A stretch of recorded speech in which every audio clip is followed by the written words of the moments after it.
আসসালামু আলাইকুম। আমি ডাক্তার নাজমুল। ভেটেরিনারি ঔষধ পরিচিতির নতুন একটি পর্বে আপনাদের সবাইকে আবারও স্বাগত। আজকে আমরা নতুন একটি ওষুধ সম্পর্কে জানার চেষ্টা করব। ভিটামিক্স ডিবি, এটা একমি কোম্পানির একটা জনপ্রিয় নিউট্রিশনাল সাপ্লিমেন্ট। এটার ভিতর সাধারণত বুঝতেই পারতেছেন ভিটামিক্স বলছে, যেহেতু তার মানে অনেকগুলা ভিটামিনের একটা মিক্সচার থাকবে এটার ভিতরে, আর সাথে কিছু মিনারেলস জাতীয় উপাদান এটার মধ্যে থাকে। এখন এটাকে আসলে কোন কোন কাজে ব্যবহার করা হয়? সাধারণত গরুর দুধ আর মাংস উৎপাদন যদি আপনারা বৃদ্ধি করতে চান, তাহলে এটাকে আমরা ব্যবহার করতে পারি। এক কথায় গরু মোটা তাজাকরণ ক্ষেত্রে এটাকে ব্যবহার করা যায়। আরেকটা হচ্ছে গরুর দুধ উৎপাদন বৃদ্ধি প্লাস হচ্ছে দুধে ফ্যাটের পরিমাণ আর একটু বাড়াইতে সাধারণত ব্যবহার করি। আর নিউট্রিশনাল সাপ্লিমেন্টগুলো তো আপনারা জানেন যে আরেকটা ক্ষেত্রে এটাকে ব্যবহার করা যায়।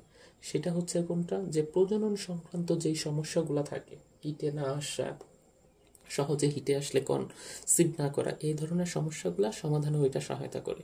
আরেকটা ক্ষেত্রে কোনটা, রোগ প্রতিরোধ ক্ষমতাকে বাড়িয়ে দিতেও সাধারণত এই নিউট্রিশনাল সাপ্লিমেন্টগুলো খুব ভালো মতো আর কি কাজ করে।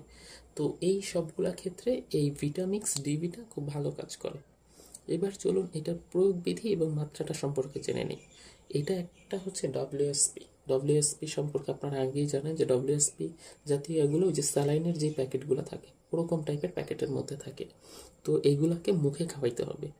গরু বা মহিষের ক্ষেত্রে দৈনিক 20 গ্রাম করে খাওয়াইতে হবে, আর ছাগল বা ভেড়ার ক্ষেত্রে তার অর্ধেক। আমরা এটা আপনারা হয়তো বা বুঝতেই পারেন যে গরু বা মহিষের ক্ষেত্রে আমরা যে ডোজটা দিই, ছাগল বা ভেড়ার ক্ষেত্রে বেশিরভাগ সময় তার অর্ধেক ডোজটা দিই, কারণ এটা তার চেয়ে একটু ছোট। তো ছাগল বা ভেড়ার ক্ষেত্রে সাধারণত 10 গ্রাম করে খাওয়াইতে বলি, আর ছোট আকারের যে বাছুর আছে সেগুলোতে 5 গ্রাম করে খাওয়াইতে বলি। আর এটার সরবরাহ হচ্ছে 1 কেজি একটা স্যাসেটের মধ্যে আপনারা সাধারণত এটা পেয়ে যাবেন। এই ছিল আমাদের আজকের ভিডিও। আপনাদের যদি এই ভিডিও সম্পর্কে আরও কোনো কিছু জানার থাকে বা যে কোনো পরামর্শের জন্য স্ক্রিনে দেওয়া নাম্বারে আমার সাথে যোগাযোগ করতে পারেন। আর চ্যানেলটি সাবস্ক্রাইব করে আমাদের পাশেই থাকবেন। ধন্যবাদ সবাইকে।